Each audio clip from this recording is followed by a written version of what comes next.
नमस्कार विद्यार्थी मित्रांनो, स्वागत आहे आपलं इन्फॉर्मेशन अड्डा 24/7 या यूट्यूब चॅनलवर। तर मित्रांनो, मुख्यमंत्री माझी लाडकी बहीण या योजनेचा नारी शक्ती ॲप मधून अर्ज करायचा आहे। तर मित्रांनो, नारी शक्ती ॲप जे आहे ते आता सुरुवात झालेली आहे। बऱ्याच जणांना त्या नारी शक्ती ॲप बद्दल अडचण येत असेल, कारण की मित्रांनो आता बरेच जण म्हणण्यापेक्षा महाराष्ट्रातून सर्वच जण त्या ॲपद्वारे फॉर्म भरण्याचा प्रयत्न करत आहेत। त्यामुळे ते ॲप जे आहे ते स्लो चालत आहे मित्रांनो। त्यामुळे मी तुम्हाला त्या फॉर्म भरायची जी पद्धत आहे ती PDF संदर्भात समजावून सांगतो की तुम्हाला कशा पद्धतीने तो फॉर्म फिल करायचा आहे। त्यासाठी तुम्ही काय करायचं आहे मित्रांनो, हा व्हिडिओ शेवटपर्यंत पाहत राहायचा आहे। म्हणजे काय होईल, फॉर्म कसा भरायचा याबाबत सविस्तर माहिती आत्ताच्या व्हिडिओमध्ये तुम्हाला भेटून जाईल। आणि ज्यावेळेस तुमचं ॲप जे आहे, ज्या ॲपद्वारे तुम्ही फॉर्म भरणार आहात, नारी शक्ती दूत ॲप, हे ॲप चालू झाल्यानंतर तुम्हाला कसल्याच प्रकारची अडचण या ठिकाणी भासणार नाही मित्रांनो। तर मित्रांनो, तुम्हाला जर हा व्हिडिओ आवडला तर नक्की लाईक करा आणि अशाच प्रकारच्या माहिती संदर्भात आपल्या या चॅनलला नक्की सबस्क्राइब करायला विसरू नका। आपलं टेलिग्राम चॅनल आहे इन्फॉर्मेशन अड्डा 24/7। त्या टेलिग्राम चॅनलची लिंक या व्हिडिओच्या डिस्क्रिप्शन बॉक्समध्ये देण्यात आली आहे। त्या ठिकाणी जाऊन तुम्ही टेलिग्राम चॅनल जॉईन करू शकता। म्हणजेच तुम्हाला वेगवेगळ्या रिक्रुटमेंट बद्दल, ॲडमिट कार्ड बद्दल, तसेच निकालाबद्दल किंवा इतरही योजनांबाबत माहिती मिळत राहील। तर बघा मित्रांनो, आता हे जे मुख्यमंत्री माझी लाडकी बहीण योजना जी राज्य सरकारने चालू केलेली आहे, ती महिलेला 1500 रुपये दरमहा त्यांच्या बँक खात्यामध्ये मिळण्यासाठी ही योजना माझी लाडकी बहीण योजना चालू केलेली आहे। यासाठी पात्रता काय आहे, कोणते कागदपत्र लागणार आहेत याबाबत मागच्या व्हिडिओमध्ये आपण सविस्तर माहिती पाहिलेली आहे। जर तुम्ही पाहिली नसेल तर आपल्या या व्हिडिओच्या डिस्क्रिप्शन बॉक्समध्ये त्याची लिंक मी देऊन देईल, त्या ठिकाणी जाऊन तुम्ही सविस्तर माहिती घेऊ शकता। तर मित्रांनो, नारी शक्ती जे ॲप आहे ते तुम्हाला आपल्या मोबाईलच्या प्ले स्टोअर मधून डाउनलोड करून घ्यायचं आहे। तर मित्रांनो, तुम्ही नारी शक्ती दूत हे ॲप डाउनलोड केल्यानंतर त्याला ओपन करा। ओपन केल्यानंतर तुमच्याकडे अशा पद्धतीचा इंटरफेस या ठिकाणी दिसेल। या ठिकाणी नारी शक्ती दूत या ॲपमध्ये आपले स्वागत आहे अशा पद्धतीचं हेडिंग या ठिकाणी दिसेल, त्याला क्लिक करा। क्लिक केल्यानंतर तुमच्याकडे लॉग इनचा इंटरफेस दिसेल। या ठिकाणी आपला मोबाईल नंबर प्रविष्ट करावा अशा पद्धतीने या ठिकाणी सूचना दिली जाते। या ठिकाणी आपला 10 अंकी मोबाईल नंबर टाकायचा आहे। ॲक्सेप्ट टर्म्स अँड कंडिशन यावर क्लिक केल्यानंतर तुम्हाला अशा पद्धतीच्या टर्म्स अँड कंडिशन्स या ठिकाणी पाहायला मिळतील। याला स्वीकारा यावर क्लिक केल्यानंतर तुम्हाला एक OTP येईल। OTP आल्यानंतर 4 अंकी OTP तो टाकायचा आहे आणि व्हेरीफाय OTP वर क्लिक केल्यानंतर तुमच्याकडे अशा पद्धतीचा इंटरफेस तुम्हाला या ठिकाणी पाहायला मिळेल। या ठिकाणी प्रोफाईल अपूर्ण आहे, कृपया प्रथम तुमचे प्रोफाईल अपडेट करा अशा पद्धतीची सूचना तुम्हाला पाहायला मिळेल। आपली माहिती भरण्यासाठी या ठिकाणी क्लिक करा अशा पद्धतीने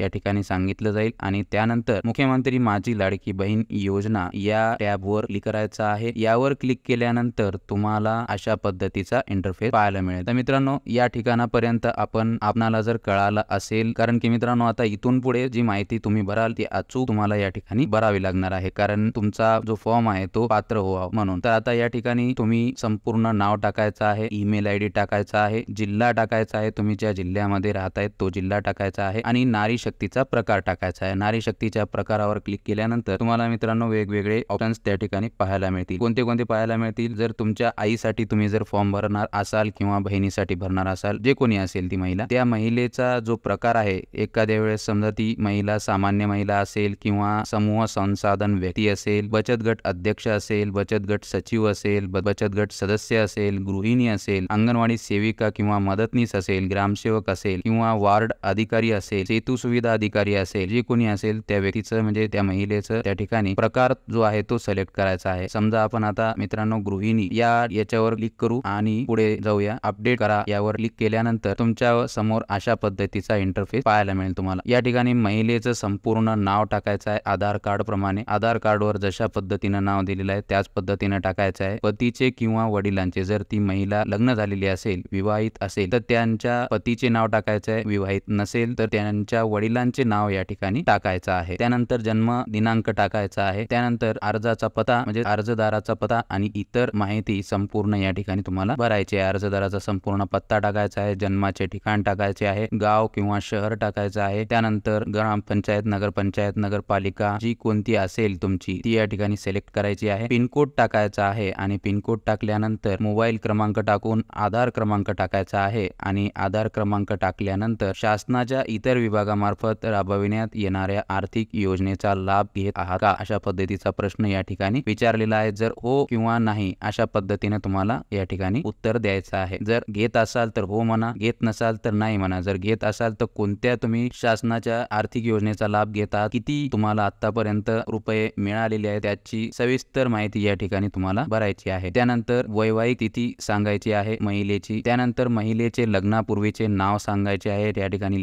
टाईप करायचं आहे तुम्हाला। महिलेचा जन्म जर परप्रांतीयात झाला आहे का, जर एखादी महिला बाहेरच्या राज्यात तिचा जन्म असेल तर त्याबाबत या ठिकाणी माहिती भरायची आहे। त्यानंतर अर्जदाराचे खाते असलेल्या बँकेचा तपशील, बँकेचं नाव, बँक धारकाचे नाव, त्यानंतर बँक खाते क्रमांक आणि आपला आधार क्रमांक बँक खात्याला जोडले आहे काय, नसल्यास आधार क्रमांक बँक खात्याशी संलग्न करण्यात यावा। जर बँक खात्याला आधार कार्ड नंबर लिंक असेल तर हो म्हणा, नसेल तर नाही। आजकाल सगळ्यांचं सगळं लिंक असते मित्रांनो, हे आता अशी कोणतीच नाहीये व्यक्ती की ज्यांचं आधार कार्ड, पॅन कार्ड, बँकेचं पासबुक, मोबाईल नंबर हे सर्व एकूण एकाला लिंक नाहीये, सगळ्यांचं सगळं लिंक असते। त्यामुळे तुम्हाला या ठिकाणी कुठल्याही प्रकारची अडचण येणार नाही। आता या ठिकाणी तुम्हाला जी व्यक्ती आहे, ज्या व्यक्तीसाठी तुम्ही अर्ज भरताय त्यांचा आधार कार्ड अपलोड करायचा आहे, त्यानंतर रहिवासी प्रमाणपत्र ते नसेल, जन्माचा दाखला, त्यानंतर शाळा सोडल्याचा दाखला, या तिन्हीपैकी एक या ठिकाणी अपलोड करायचा आहे। उत्पन्नाचं प्रमाणपत्र नसेल हरकत नाही, पिवळं किंवा जे केशरी रेशन कार्ड तुमच्याकडे आहे त्याचा फोटो अपलोड करा। अर्जदाराचे हमीपत्र, तर मित्रांनो हे अशा पद्धतीचं अर्जदाराचे हमीपत्र आहे। या ठिकाणी तुम्ही ती प्रिंट काढायची आहे आणि अर्जदाराची स्वाक्षरी या ठिकाणी घेऊन ती हमीपत्र अपलोड करायचं आहे। त्यानंतर जर एखाद्या महिलेचा जन्म परराज्यातील असेल आणि पती जर महाराष्ट्र राज्य रहिवासी असेल तर त्या पतीचे कागदपत्र या ठिकाणी अपलोड करायचे आहे, म्हणजे मतदान ओळखपत्र, आधार कार्ड जे काय आहे। त्यानंतर अर्जदाराचा फोटो या ठिकाणी कॅप्चर्ड करायचा आहे मित्रांनो, म्हणजे क्लिक करायचा आहे आणि अपलोड करायचा आहे। त्यानंतर तुमच्या समोर अशा पद्धतीचा इंटरफेस येईल, भरलेली माहिती कन्फर्म करा। ही जी तुम्ही माहिती भरलेली आहे ती बरोबर आहे किंवा नाही ही तुम्हाला चेक करायची आहे। जर तुमची माहिती चुकीची असेल, तुम्हाला बदल करायचा असेल तर या ठिकाणी बदल करावर तुम्ही क्लिक केल्यानंतर तुमची माहिती तुम्ही पुन्हा एकदा चुकलेल्यानुसार बरोबर करून घेऊ शकता। त्यानंतर फॉर्म सबमिट करा, जर बरोबर असेल तर करू शकता। त्यानंतर तुम्हाला व्हेरीफाय सर्वे अशा पद्धतीचा इंटरफेस येईल, तुम्ही 4 अंकी OTP टाकून तो व्हेरीफाय सर्वे करायचा आहे आणि सर्वे हॅज बीन व्हेरीफाईड अशा पद्धतीचं तुम्हाला